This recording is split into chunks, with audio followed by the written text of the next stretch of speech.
నమస్తే, నేను మీ జర్నలిస్ట్ లక్ష్మీనాగ్ నరహర్శెట్టి. అందరూ ఎంతో ఆతృతగా ఎదురు చూస్తున్న సమయం రానే వచ్చేస్తుంది. ఒకవైపు ఇప్పుడే మనం వరల్డ్ కప్ కొట్టామనే ఎంతో అద్భుతంగా ఆనందంగా ఉన్న తరుణంలో మరి 2026 ఐపీఎల్ సీజన్ కూడా స్టార్ట్ అయిపోయింది.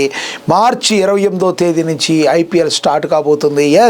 నిజంగా ఇదంతా కూడా ఎంతో ఆనందించేదగ్గ విషయం. అందరూ కూడా మరి క్రికెట్ అభిమానులు అందరూ కూడా ఒక ఫెస్టివల్ ఎప్పుడు స్టార్ట్ అవుతుంది అని ఆలోచిస్తూ ఉంటారు. సమ్మర్ వెకేషన్స్ వస్తున్నాయి అంటే, ఇదివరకు ఒకప్పుడు స్కూల్కి వెళ్ళే పిల్లలందరూ కూడా ఎంత ఆనందంగా సమ్మర్ వెకేషన్స్ వస్తున్నాయి అంటే ఎంత ఆనందంగా ఉండేవాళ్ళు. ఎల్డబ్ల్యూడి అని రాసేవాళ్ళు కాగితాల్లో, ఎల్డబ్ల్యూడి అని రాసి మరి లాస్ట్ వర్కింగ్ డే అని ఆ రోజున ఎప్పుడైతే మరి లాస్ట్ వర్కింగ్ డే ఉంటుందో ఆ ఎల్డబ్ల్యూడీలు వేసేవాళ్ళు అందరూ పేపర్లో. అలాగే ఈ రోజున ఎప్పుడు ఫెస్టివల్ స్టార్ట్ అవుతుందా, ఎప్పుడు మరి ఐపీఎల్ స్టార్ట్ అవుతుందా అని చెప్పి క్రికెట్ అభిమానులు మొత్తం కూడా ఎదురు చూస్తున్న పరిస్థితి. నాట్ ఓన్లీ ఇన్ ఇండియా, ప్రపంచ వ్యాప్తంగా అంతగా కూడా ఐపీఎల్, ఇండియన్ ప్రీమియర్ లీగ్ ఉన్న మరి ఆదరణ అంతా ఇంత కాదు.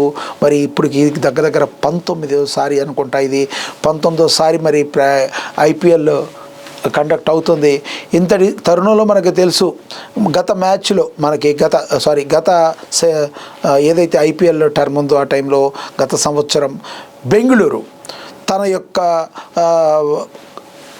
కప్పును సాధించి మరి బెంగళూరు ఎంతో అద్భుతమైన కప్పునైతే సాధించి లాస్ట్ టైము మరి ఛాంపియన్గా నిలవడం అయితే మనం గమనించాం. కాబట్టి ఈసారి ఫస్ట్ మ్యాచ్ బెంగళూరుతో ఆర్సీబీఏ ఉంటుంది. మరి ఎవరైతే గెలిచారో కప్పు వాళ్ళదే ఒక ఫస్ట్ మ్యాచ్ ఉంటుంది. కానీ ఎవరు వస్తారు అన్న దానికి ఇంకా క్లారిటీ లేదు. ఎందుకంటే దానికి కూడా ఒక కారణం ఉంది. దేశవ్యాప్తంగా కొన్ని చోట్ల మన దగ్గర మరి ఎన్నికలు జరుగుతున్నాయి. ఈ ఎన్నికలు జరుగుతున్న దృష్ట్యా మరి కొన్ని దగ్గర మరి ఇంకా ఆ డేట్స్ క్లాష్ రాకుండా ఉంటాయి. ఎందుకంటే ఎన్నికలు ఉన్న సమయంలో కనుక ఈ మ్యాచ్లు పెట్టినట్టయితే కొంత ఆ ప్రభావం ఓటర్లు ఓటు వేసే దగ్గర కానీ ఇక్కడ కూడా కొంత ప్రభావం పడే అవకాశం స్పష్టంగా కనబడుతుంది. కాబట్టి ఆ పోలింగ్ డేట్ కాకుండా ఉండేటట్టు చూడడానికి మరి ఉన్నారు. మరికొన్ని రోజుల్లో దీని మీద కొంత క్లారిటీ అయితే రావస్తుంది. ఈసీ ఏదైతే ఎలక్షన్ డేట్ నిర్ణయించిన తర్వాత ఎక్కడైతే ఎన్నికలు జరుగుతున్నాయో దేశవ్యాప్తంగా, ఆ తర్వాత షెడ్యూల్ని విడుదల చేయటం అయితే జరుగుతుంది. మనకు తెలుసు, చెన్నై సూపర్ కింగ్స్కి మరి MS ధోని ప్రాతినిధ్యం వహిస్తున్నారు. ఇప్పటికీ కూడా ఆయన రిటైర్మెంట్ అయితే ఏం కాలేదు. 100% చెన్నై అనగానే మరి విపరీతంగా ధోని ఫ్యాన్స్ అందరూ కూడా చెన్నై గెలవాలని చూస్తారు. మనకి తెలుసు, ముంబైకి షేర్ అని ఎవరిని పిలుస్తారంటే రోహిత్ శర్మ. మన తెలుగు కుర్రోడే అయినప్పటికీ కూడా ముంబైకి ప్రాతినిధ్యం వహిస్తూ ముంబైకి ఎన్నోసార్లు అలవోకగా మరి రోహిత్ శర్మ ఎక్కువసార్లుగా ఛాంపియన్గా నిలిచేటట్టు చేశాడు. కప్పు రావడంలో కీలక పాత్ర పోషించాడు. ఇక అదేవిధంగా మరి చూసుకుంటే కింగ్ కోహ్లీ మరి ఇప్పటి వరకు కూడా లాస్ట్ టర్మ్ తప్పితే ఎప్పుడు కూడా వాళ్ళు కప్పు అయితే గెలవలేదు. కానీ ఒక్కసారి లాస్ట్ కప్పు గెలిచి మరి ఆ యొక్క దాహాన్ని మొత్తం తీర్చుకున్నారు. అఫ్కోర్స్ ఆ తర్వాత ఒక దగ్గర ర్యాలీలో తొక్కిసలాట జరిగింది. మనకు తెలుసు, అదొక చేదు జ్ఞాపకం బెంగళూరులో జరిగింది. కానీ ఈసారి అట్లాంటివి ఏమి జరగకూడదు. ఎటువంటి పరిస్థితుల్లో ఈ ఐపీఎల్ కూడా మరి అందరూ కూడా బాగా ఎంజాయ్ చేస్తారని అందరూ కూడా భావిస్తున్న పరిస్థితి మనమైతే గమనించవచ్చు. ఇక SRH గురించి మనం చెప్పుకోవాలి. SRHలో దుర్భేద్యమైన బ్యాటింగ్ లైనప్ ఉంది. అభిషేక్ శర్మ కావచ్చు, మరి ఇషాన్ కిషన్ కావచ్చు, మనకి SRHకే ఉన్నారు. ఇప్పుడు మరి పేపర్ మీద చూస్తే చాలా మరి కాటేరమ్మ కొడుకు క్లాసెన్ కావచ్చు, వీళ్ళందరూ కూడా మరి SRHకి ఉన్నారు. రానున్న రోజుల్లో ఈసారి SRH టైటిల్ని మరి ఎగరేసుకుపోతుందా కూడా మనకు వేచి చూడాల్సిన పరిస్థితి.